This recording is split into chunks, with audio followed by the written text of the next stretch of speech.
Seja muito bem-vindo ao canal História das Pátrias. Por favor, deixe seu like, se inscreva no canal e ative as notificações para receber os próximos vídeos. Como era a vida na Alemanha de Hitler? Quando se tenta imaginar como era a vida do alemão comum entre os anos de 1933 e 1945, é muito provável que muitos a imaginem como uma anti-utopia totalitária, um pesadelo, em poucas palavras. E em muitos aspectos, isso era verdade, especialmente para os setores da sociedade que o regime reprimiu com firmeza.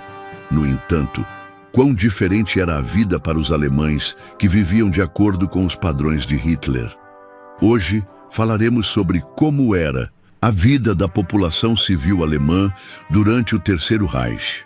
Antes de abordar a vida do cidadão comum, primeiro precisamos entender como era a vida das minorias. Como se pode imaginar, os direitos desses grupos foram essencialmente eliminados logo após Hitler assumir o poder em 1933. Funcionários judeus, como professores, engenheiros e administradores, foram excluídos de empregos no governo nos primeiros meses de Hitler no poder. Os nacionalsocialistas usaram seu poder recém-adquirido para organizar o que seria conhecido como a Kristallnacht, ou a Noite dos Cristais Quebrados, na qual milhares de negócios, casas e sinagogas judaicas foram queimados e destruídos, e seus donos foram espancados publicamente e presos. Em 1941, quase toda a população judaica restante na Alemanha, que 10 anos antes era de mais ou menos 500 mil, foi aprisionada nos conhecidos campos de concentração. É importante mencionar que os judeus não foram os únicos a sofrer essas políticas. Os nacionalsocialistas embarcaram em uma campanha ideológica contra praticamente todas as minorias e grupos marginalizados da sociedade, incluindo ciganos, homossexuais, testemunhas de Jeová e eslavos. Um dos métodos usados nessa campanha foi a esterilização forçada.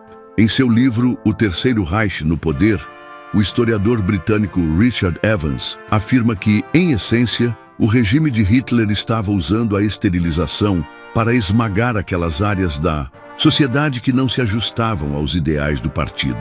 Outro aspecto particular dessa campanha, sobre o qual se tem escrito repetidamente, é o programa de eugenia, que buscava sistematicamente eliminar aqueles que os nacionalsocialistas consideravam Untermenschen, ou em nosso idioma, sub-humanos.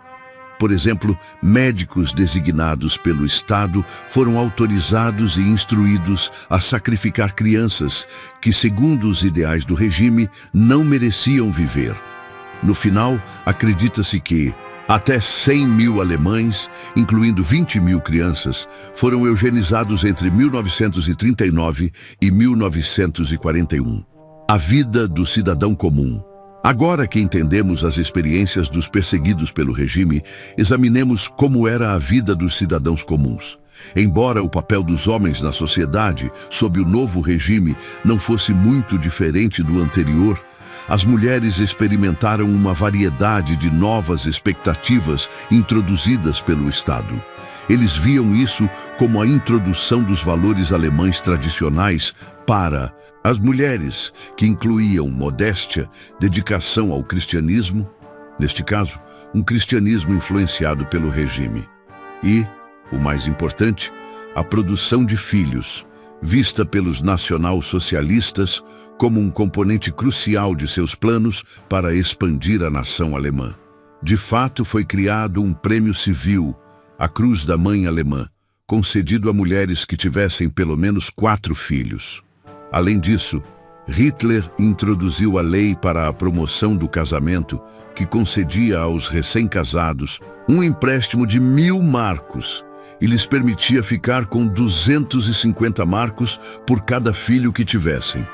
Nas escolas, os estudantes eram ensinados com um currículo projetado para fomentar a discriminação e desencorajar a mistura racial. Nos intervalos, eles ouviam os principais discursos políticos no rádio enquanto andavam pelos corredores das escolas. Como mencionamos, o objetivo principal do sistema escolar do regime era garantir que a ideologia do partido se enraizasse na mente dos estudantes, algo que tinha a intenção de produzir lealdade para assim ter bons soldados para as futuras guerras. Devido a isso, o currículo nas escolas foi modificado. Em história, por exemplo, as aulas incluíam um curso sobre a ascensão do partido. Em biologia, as aulas eram usadas para ensinar as teorias raciais da evolução na eugenia.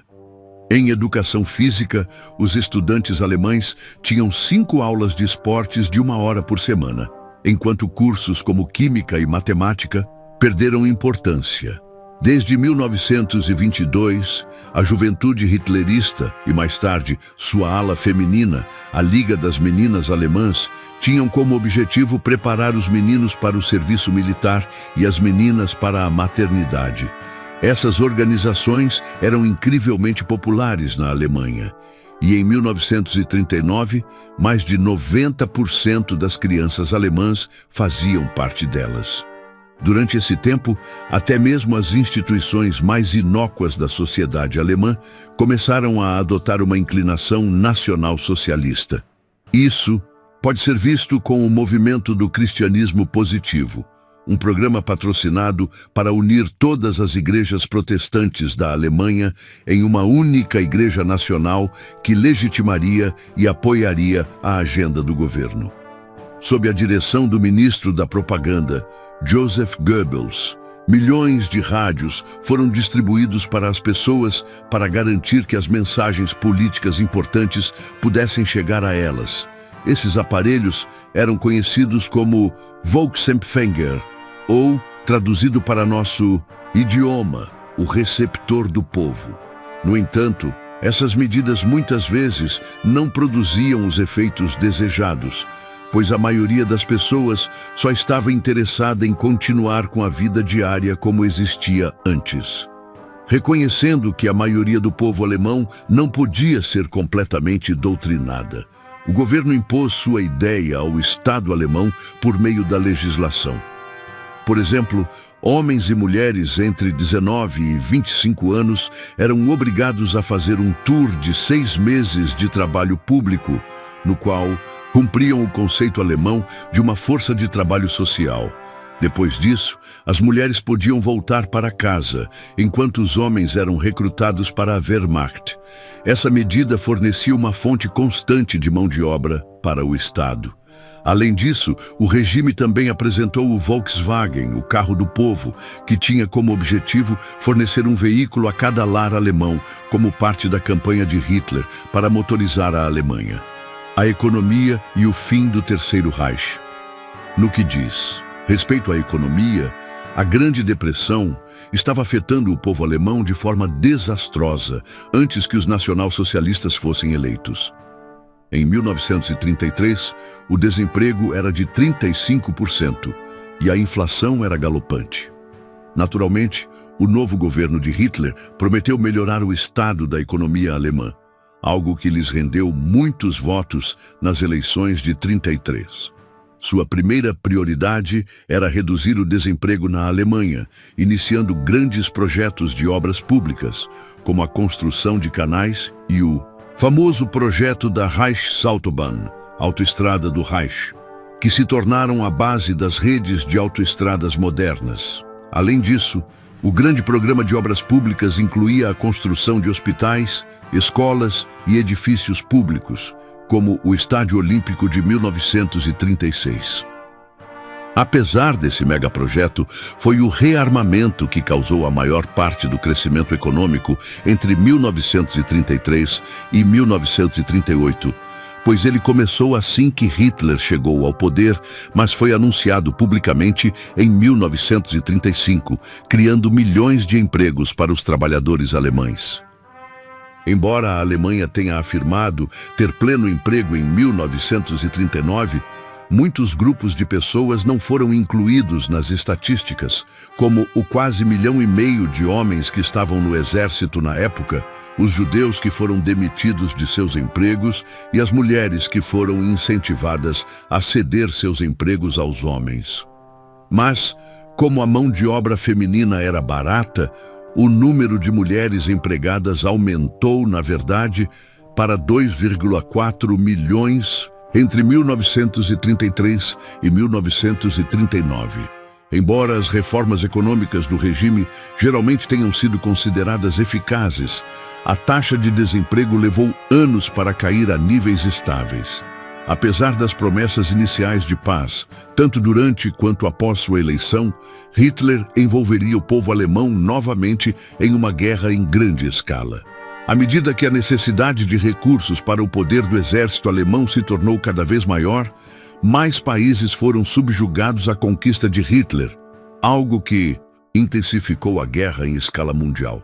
Com o passar do conflito, tornou-se evidente para a maioria dos observadores, até mesmo aqueles dentro da Alemanha, que a utopia idealista que o governo esperava nunca se concretizaria. O grande número de baixas que a guerra produziu, especialmente no fronte oriental, foi avassalador. Quando a derrota e a rendição incondicional da Alemanha finalmente chegaram, levaria quase meio século antes que a vida voltasse ao normal, já que o país foi dividido entre o Oeste Democrático e o Leste Comunista até a reunificação em 1990. Isso foi tudo por hoje.